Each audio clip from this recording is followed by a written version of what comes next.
विजु जनता दल पूरा संपूर्ण भयभीत निर्वाचन हारिजीव। भुवनेश्वर सहर राजधानी निर्वाचन परिप्रेक्षी रे विजु जनता दल पूरा संपूर्ण भयभीत निर्वाचन हारिजीव। गत थरकर निर्वाचन जो रणनीति रे जितिला एथर आउ एक नूतन रणनीति प्रयोग करिछि। बीजेपी रो कार्यकर्ता मानक ऊपर आक्रमण करवा भयभीत करी रखिबा साधारण भोटर को भयभीत करवा ये गोटे नूतन तांकर स्ट्राटेजी बनीछि विगत 4-5 दिन धरी। आपण मान पाखरे मु तथ्य किछि दवा पई कि चाहूछि। गत काली हमर ममता मल्लिक जे कि कॉर्पोरेशन निर्वाचन लड़ीथिले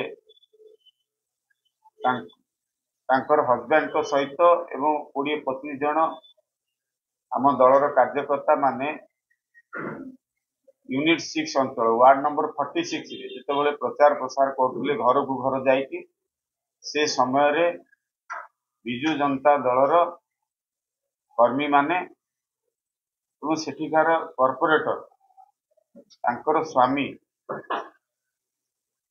मधु रेड्डी एवं लिंगराज बा लिंगा तांको डाकुछंती जने पेशादार असामाजिक युवक तांको सहित आउरी 25-30 जन मिसिकी अतर्कित भाव रे आक्रमण कले।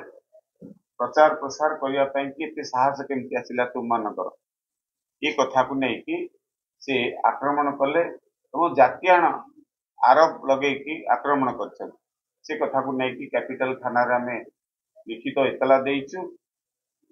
तारी आधार रे मु निजे डीसीपी के सहित ए विषय नै कि आलोचना कली फोन माध्यम रे। कैपिटल थाना रे आईआईसी उपस्थित थिले।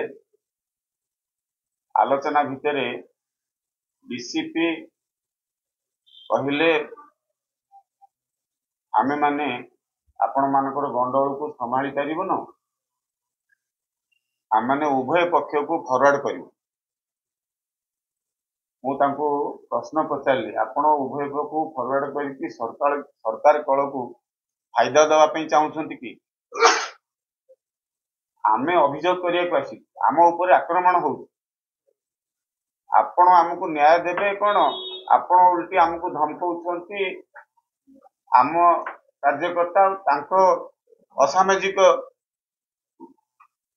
कार्यकर्ता मानकु फॉरवर्ड करिवार सरकारी कलर पूरा संपूर्ण विजु जनता दल व्यवहार करुची। पुलिस प्रशासन तांको साथ देइची।